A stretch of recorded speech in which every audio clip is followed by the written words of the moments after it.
Alright, so time check 3:20. Napakadilim pa. So gagala kami puntang Baguio.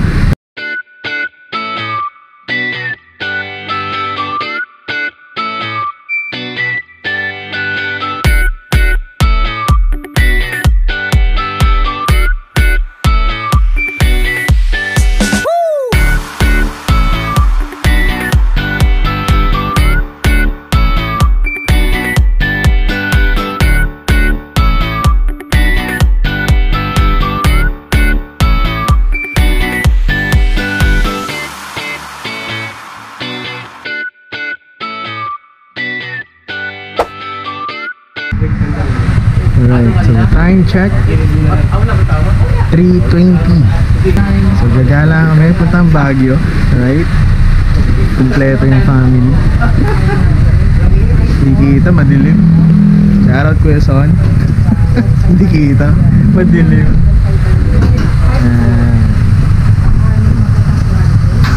So ayan. Alright, so see you. And nagsimula na nga ang biyahe namin. So first stop namin is sa Baguio sa may Lion's Head. After that pupunta kami ng Atok Benguet dun sa may Northern Blossom Flower Farm. So dito na rin tayo. So dito na kami sa may Baguio. Ayun yung Lion's Head oh. Diba, napakatarik, napakalalim. So pababa talaga to. Ingat-ingat lang kasi madulas. And then, yun nga, talagang hahatain ka ng gravity. So, ingat. Pero, yun, napakaganda ng tanawin. And kita nyo naman, enjoy na enjoy kami, di ba? Dito rin pala, may makikita kayong mga tindahan, mga souvenir shops. Tulad nito, ayan. Marami kayong pagpipilian. So, along the highway lang naman siya, madaling makita. Kung titingnan nyo yung kabila, bangin talaga siya. So, kitang-kita mo yung bundok. And then yung slope niya. Ayun, napakalalim. Grabe, nakakalula. Ayan na, malapit na tayo sa Lion's Head.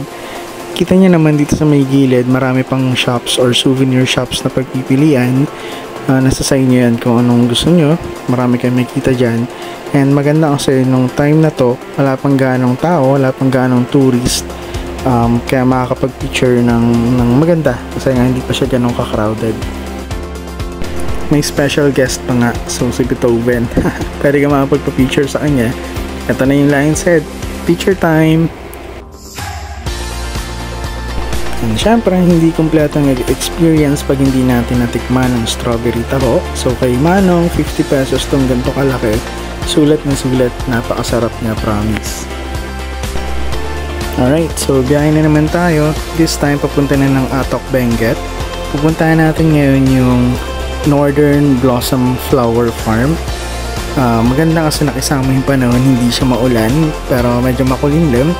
And then yung daan doon, grabe, napakaganda ng view pero medyo nakakatakot kasi napakalalim talaga ng bangin kasi mga bundok siya.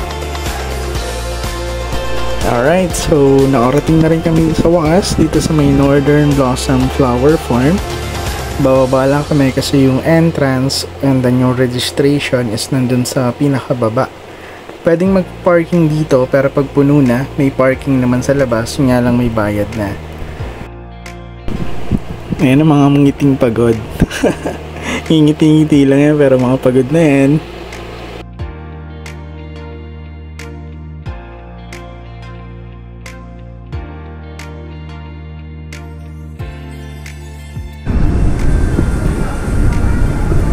Registration. Ito nga pala may environment fee na 50 pesos each and then yung pinaka entrance is 250 pesos.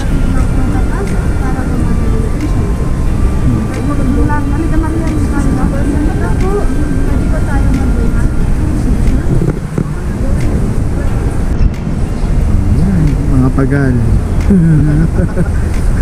Team pagal. Ang layo.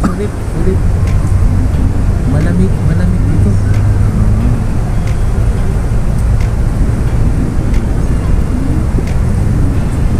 Manipis ng hangin dito. Pag tingnan mo, pag naglalakad ka, mabilis kang hihinganin. Sa manipis ng hangin, mataas kasi tayo, elevated tayo eh.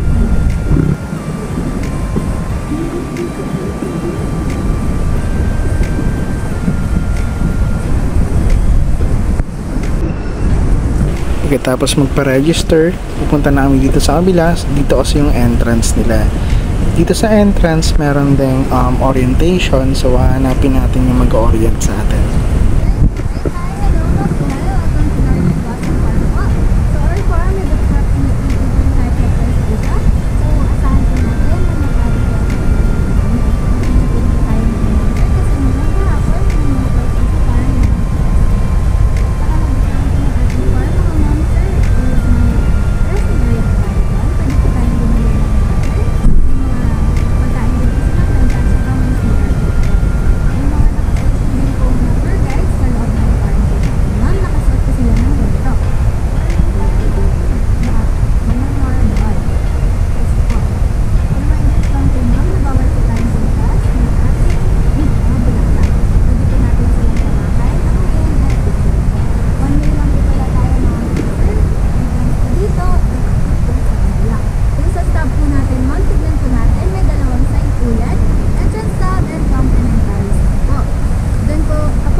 Alright, so from here on, puro flowers na to.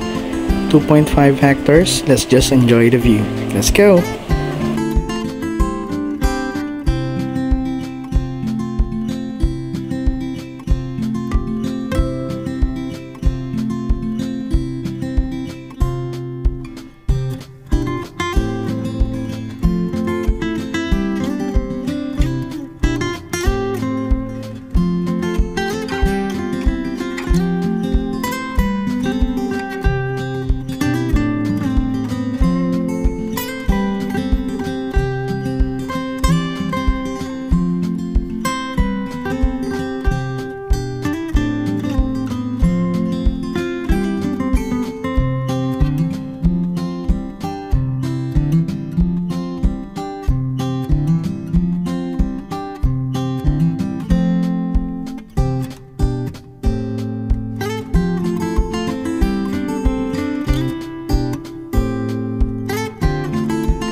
Biyahe na naman. Pagkatapos natin sa Atok Benguet, babalik tayo ng Baguio.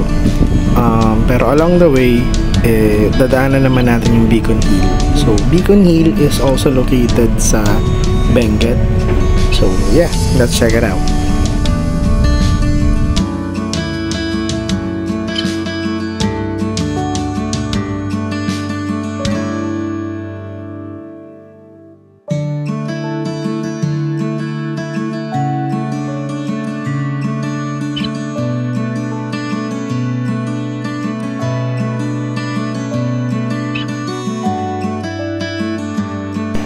Ito na yung Beacon Hill.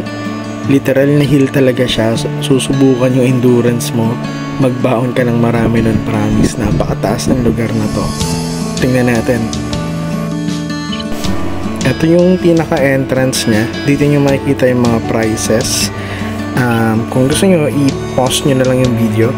Papakita ko mamaya yung mga prices.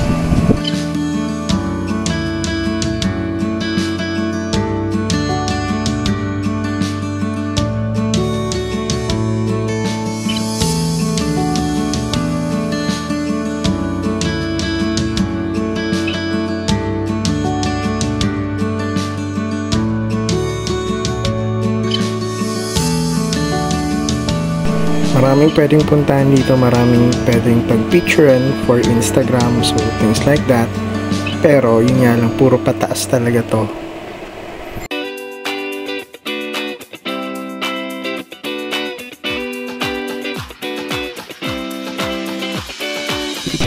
Itong bus na to, ang galing. Bukod sa pwede ka mag-picture is pagpasok mo, bar pala siya. Pwede ka order ng foods, drinks. So, stig. Ang galing.